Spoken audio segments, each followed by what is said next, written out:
আসসালামু আলাইকুম রহমতুল্লাহ। প্রশংসা মহান আল্লাহরই জন্য এবং শান্তি বর্ষিত হোক মোহাম্মদ সাল্লাল্লাহু আলাইহি সাল্লামের উপর এবং তার মনোনীত বান্দাদের উপর। সংক্ষিপ্ত সময় বক্তব্যের বিষয় হচ্ছে কোরবানির আসল শিক্ষা কি। প্রিয় ভাই ও বোনেরা, আমরা এক মহৎ ইবাদতের মৌসুমে প্রবেশ করেছি, ঈদুল আজহা ও কোরবানির সময়।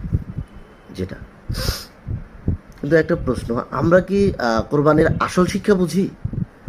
এ বিষয়ে আল্লাহ তাআলা বলেন, সূরা হজ 37 নম্বর আয়াত, লা ইয়ানালাল্লাহু লাহুমুহা ওয়ালা দিমাউহা ওয়ালাকিন ইয়ানালুল্লাহু তাকওয়া মিনকুম। আল্লাহর নিকট পশুর গোশত ও রক্ত পৌঁছে না, বরং তোমাদের তাকওয়া পৌঁছে। অর্থাৎ পশু জবাহ নয়, বরং আত্মত্যাগ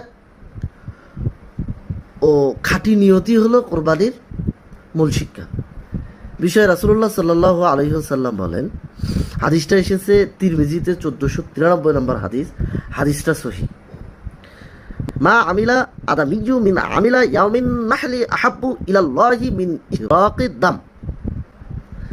নহরের দিনে, মানে ঈদুল আজহারের দিনে, মানুষের সবচেয়ে প্রিয় কাজ হলো আল্লাহর পথে পশু জবাহ করা। কোরবানির ইতিহাসের পিছনে রয়েছে এক বিশাল ত্যাগের গল্প। হযরত ইব্রাহিম আলাইহিস সালাম তার সন্তান ইসমাইল আলাইহিস সালামকে কোরবানি দিতে প্রস্তুত হয়েছিলেন, কারণ তিনি ছিলেন আল্লাহর আদেশে সম্পূর্ণ আত্মসমর্পিত।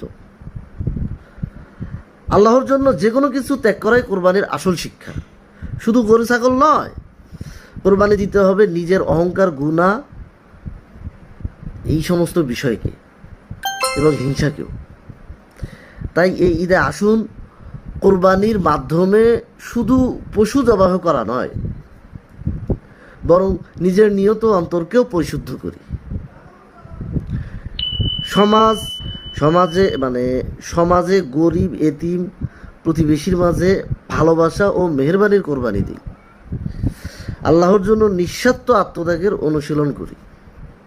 শেষ কথা হচ্ছে, কোরবানির ঈদ যেন হয় আত্মত্যাগ, তাকওয়া ও খাঁটি ইমানের শিক্ষা।